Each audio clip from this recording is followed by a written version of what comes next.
Hello art friends, my name is Fleshwad and welcome to the channel. Today's video is a special Drawing Your Creepypasta OCs Valentine's Day edition. I have 6 creepy stories for you today, so I hope you enjoy. Remember to watch this video in the dark with the lights off and your headphones on for the best viewing experience.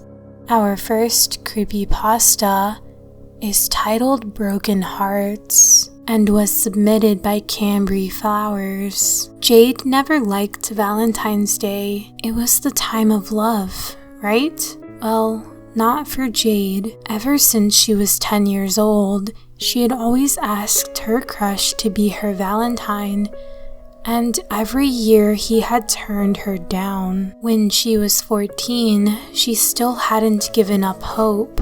She cut out a big heart with red construction paper and wrote, "Will you be my Valentine?"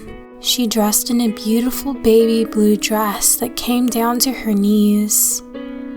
She tied her hair up into a messy bun and left for school. At school, she quietly set the Valentine on her crush's desk. His name was Gabriel. She quietly sat at her desk and waited for him to come in. When Gabriel walked into class, she looked up at him.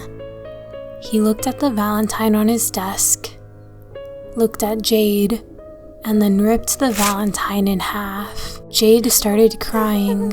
I guess now she knew he was never going to like her. Gabriel rolled his eyes. "I keep telling you I'm not interested, so stop trying." Jade didn't look at him for the rest of the day.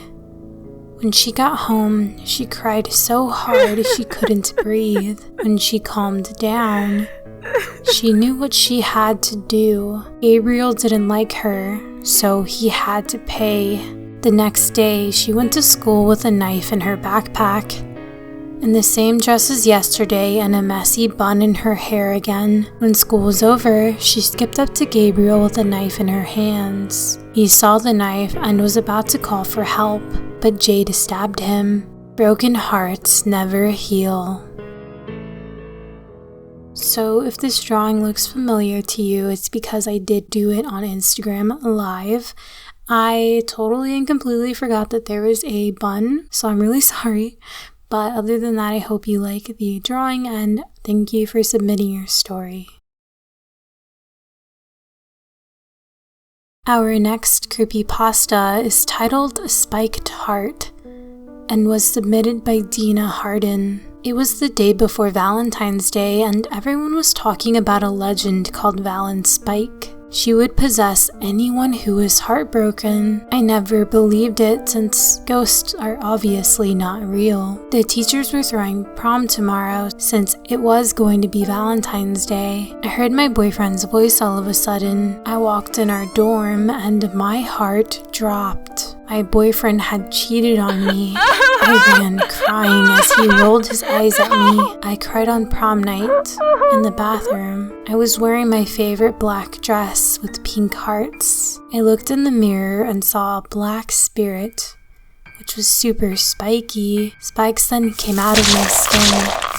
My eyes turned black and my skin turned white. Pink streaks appeared in my shiny black hair. I walked onto the dance floor and murdered everyone by stabbing them in their hearts, so they know how it feels to be spiked in the heart.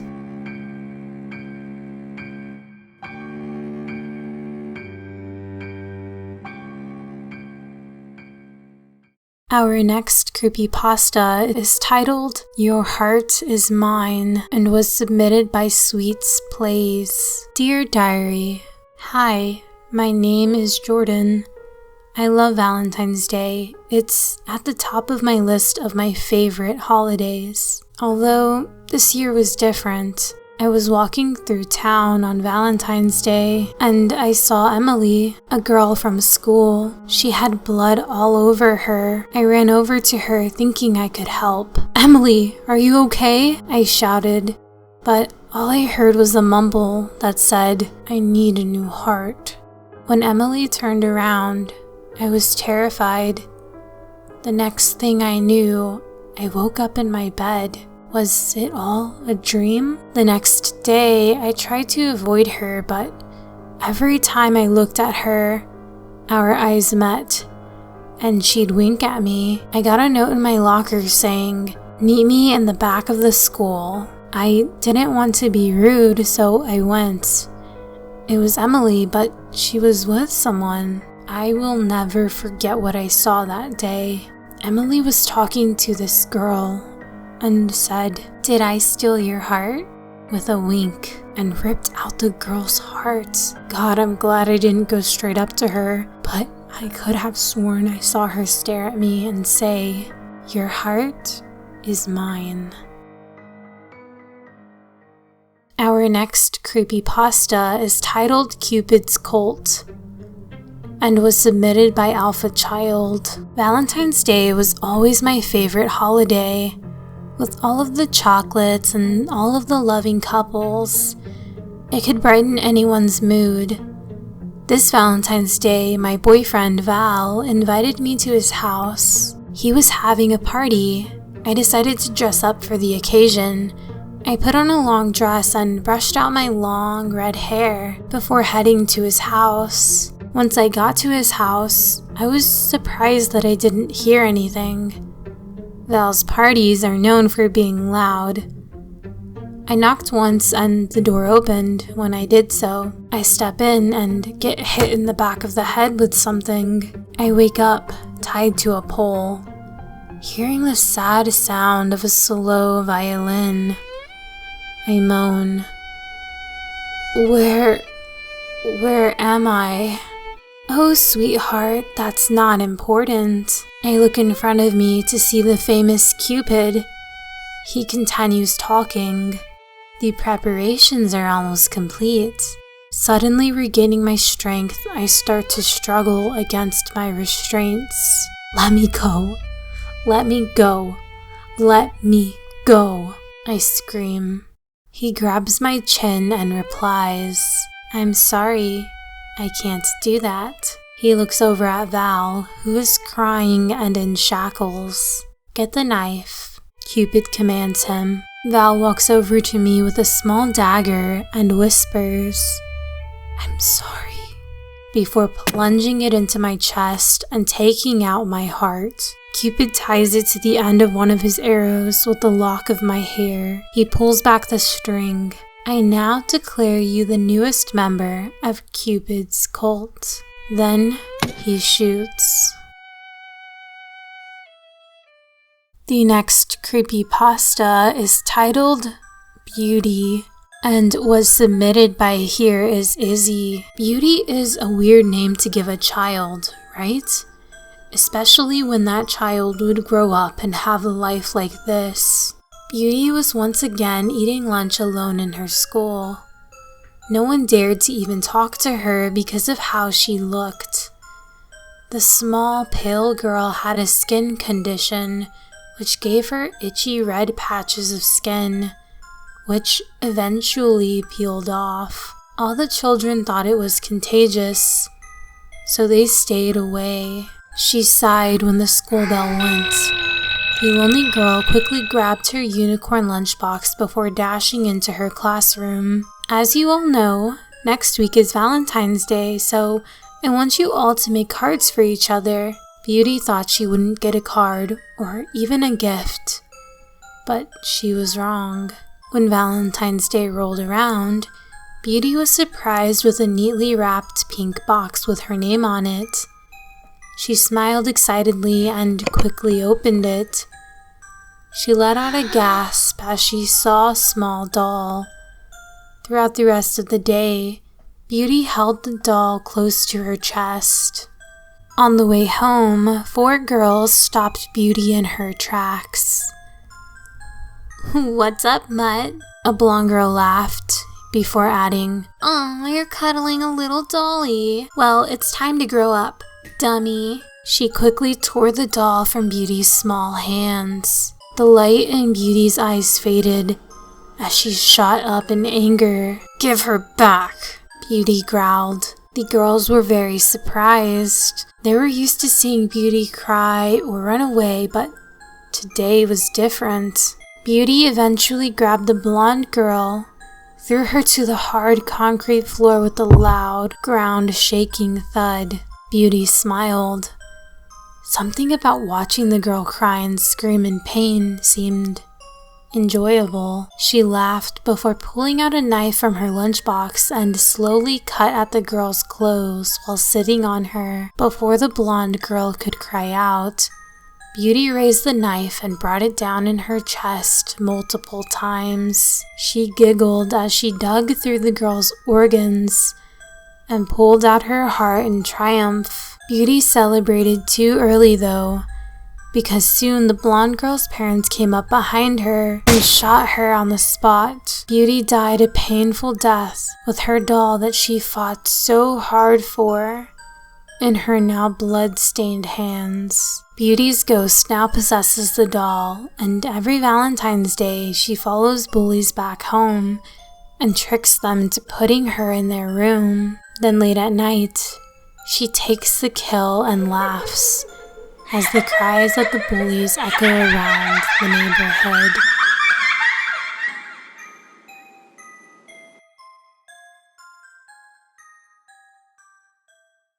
Time for our last Valentine creepypasta.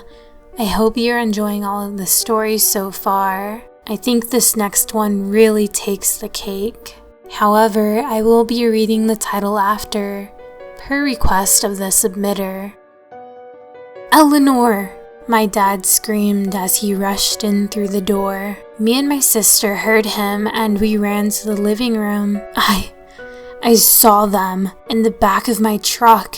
You were right, he said, but my sister cut off his sentence by asking what was going on. Darling, you and your sister go upstairs, please. Me and your father are having an adult conversation. And so we listened and went upstairs.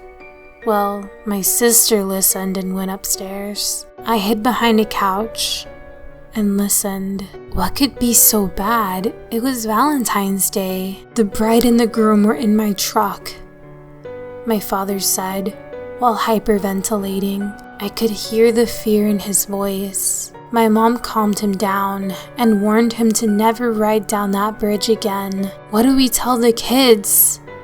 My father said. Well, they're 16. I think they're old enough to hear the truth. As my mother said that, I sneakily slid into the hallway, so when my parents called our names, it would seem like I was never there. Mother told us she would share a story. She said that in order to understand the situation, we have to know its backstory, and so we listened. A long time ago, there was a couple deep in love. They loved each other so much that the guy would even kill anyone who hurt her. So one day, the guy decided to propose. The girl accepted, although she had another lover. Before the wedding, the groom was informed about this lover and grabbed a knife and hid it in his suit. When the preacher had announced for them to say their vows, the girl had said, "I give you my heart, the stars, and our future. I plan to love you forever and a day. Shall never have I be with anyone else besides you." When it was the guy's turn to say his vows, he said, "I do love you, but not as much as I did when I killed for you." And without another word, the guy took out the knife and stabbed her with it in the stomach. They say that every time you ride across a haunted bridge on Valentine's Day, that you see the groom and bride in the back of your car. And when you do, the groom stabs you in the stomach like he did to his bride. Father lifted his shirt, showing a cut in his stomach. I was shocked, but my sister was not. When we were walking up the stairs, I asked her if it scared her as much as it scared me. Please, that story is faker than those earrings Grandma got you for Christmas. They were just trying to scare us," she said. Years later, on Valentine's Day, me, my sister, and her boyfriend, and a couple of friends all gathered up in my house. We were being dumb, playing games like Truth or Dare. My sister picked dare, so I said, I dare you to drive across that haunted bridge that Mom told us about when we were 16. She laughed and said piece of cake as she walked out the front door, but after that, I never saw her again. And that creepypasta was titled In Love with a Killer and was submitted by Tom B. Wolf. And that is all of the Valentine creepypastas I have in this video. However, I do have one last Valentine's video for you. It is a collaboration with a couple of different female narrators featuring some original Valentine/love related horror stories.